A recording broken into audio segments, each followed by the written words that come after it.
get it off my face. Yeah,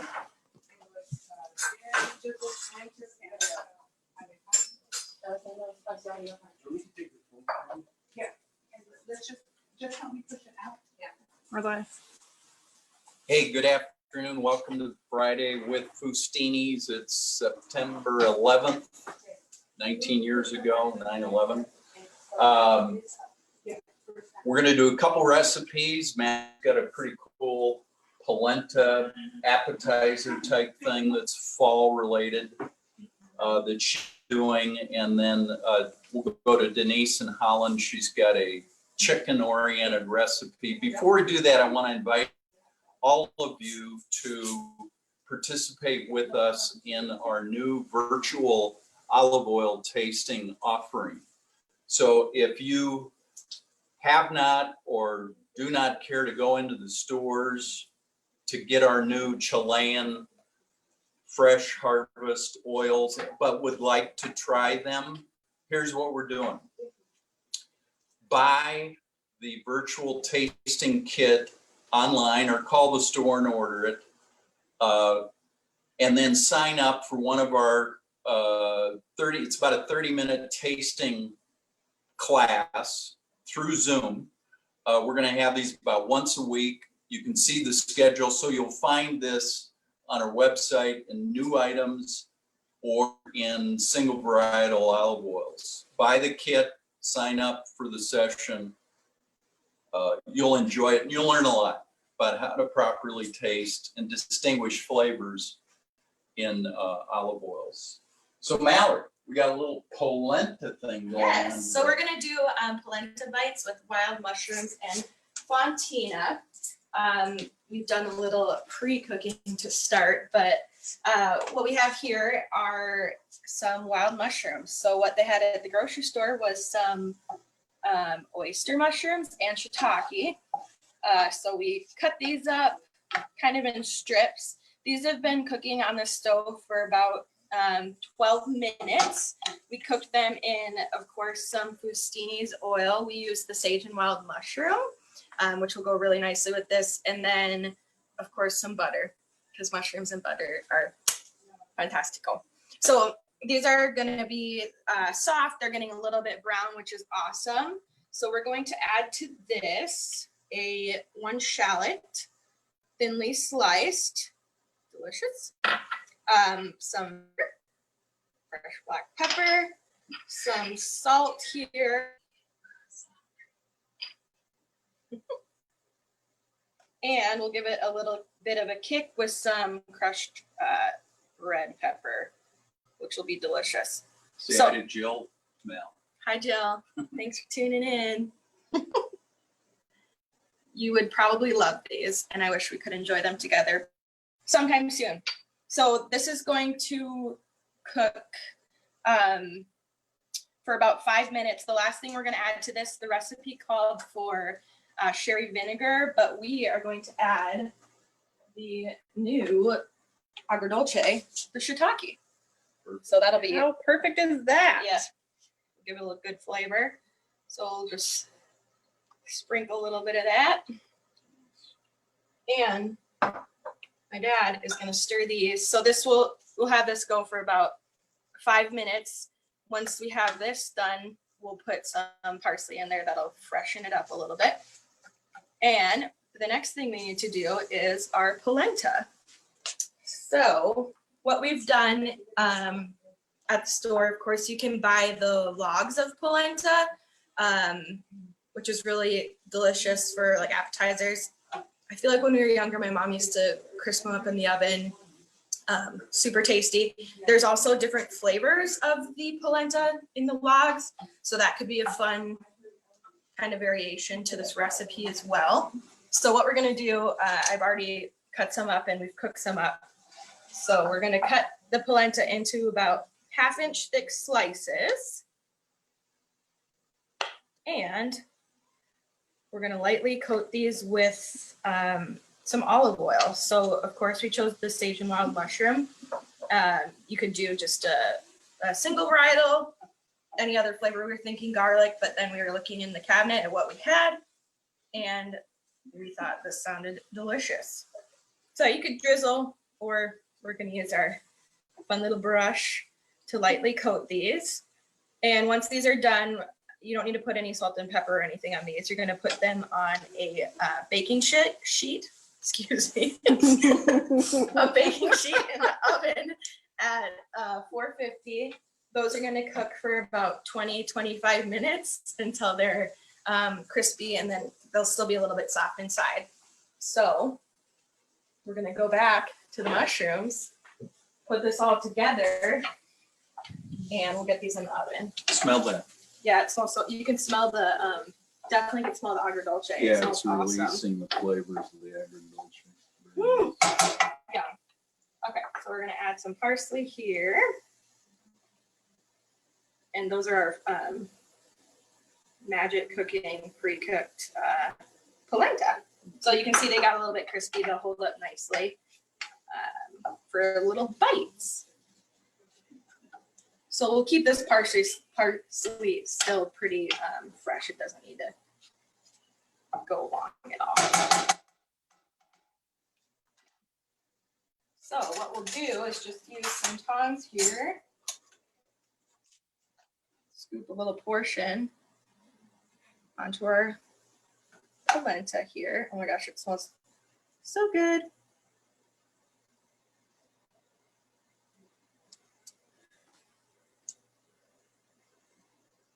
Okay, we'll just do a couple. And here we have some freshly grated fontina cheese. So we'll sprinkle a little of that on there. This is all on the baking sheet, correct? Yes. Yeah. Baking sheet. Just to clarify for a few of our viewers. Yes, pardon me.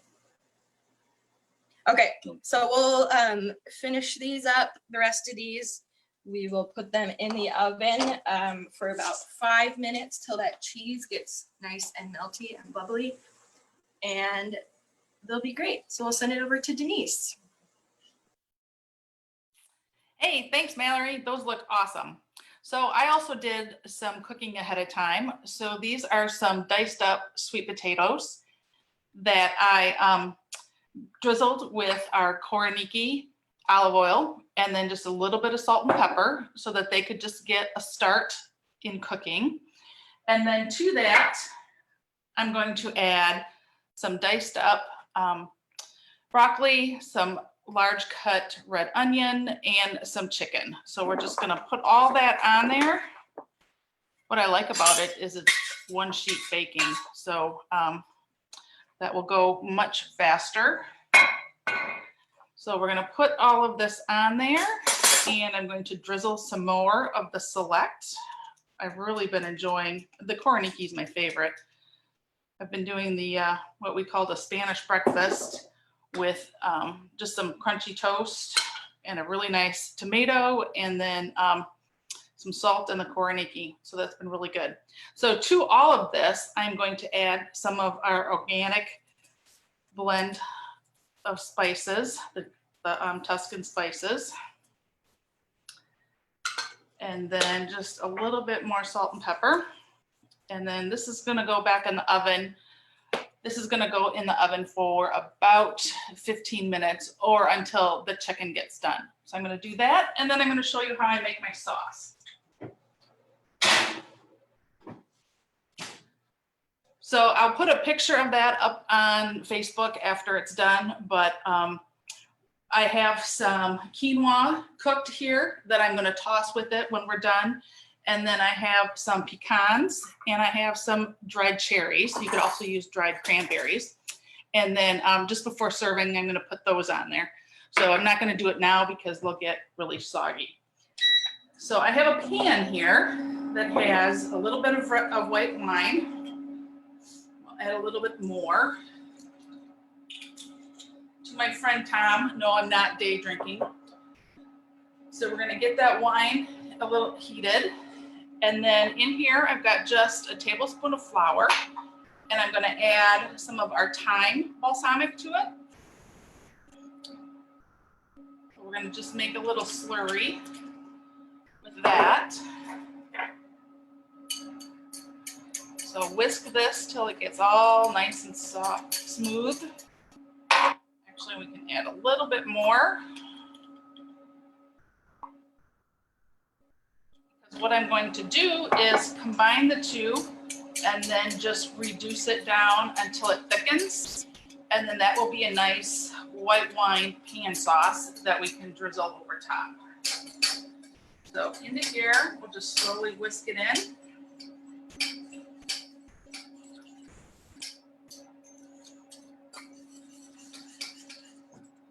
So then we'll just keep cooking that until it reduces down. So that'll take about 5 minutes. You'll have to watch it. Yeah, and then it will be good to go. So I'll probably save putting it all together for maybe another couple hours for when my husband gets home. And we will have that for dinner. So it's super easy. You know, if you had cherry tomatoes in your fridge, or carrots, or you know, any of those other kind of vegetables that you would like to use up, I mean, those are perfect to add just to get some good roasted flavor. And then then put this sauce over top. So that's what I have. Mel, are you ready? Yes. Yeah. Okay, these look so delicious. Mhm. Here's our finished product. The cheese is melty and looks gooey and delicious. How long was it in there? Mel? It was just a couple minutes. The cheese kind of melted actually a little bit on its own because the mushrooms were still a bit warm. So maybe next time we'd put the broiler on and get the cheese maybe a little bubbly and crispy. Mhm. Would be good, but they look so awesome. You want to try one? May I? They're nice and crispy. Yeah. Handheld. Might be a little bit hot, but probably delicious. Provecho. Mm. Good. Yeah, what a great flavor. Very savory. Something really nice as a simple appetizer. In Was the it what- fall, warming, Yeah. it's delicious. It was fairly simple to make. Prep and then make. So yeah, Good. very, very good. Good job, Mallory. Thank you. The Lilsters out there, shout out to Lily, and everybody else, Cindy Bailey from Strongsville. We appreciate your support. I want to reemphasize one last time our new virtual olive oil tasting program. So if you want to join us, learn how to taste and distinguish the different subtle flavors and extra virgin olive oils, the fresh first harvest oils we just brought in from Chile. All you need to do is go to the website or call the store and buy the tasting kit, which will have a list of dates and times of the Zoom call programs to sign into. That'll do it for today.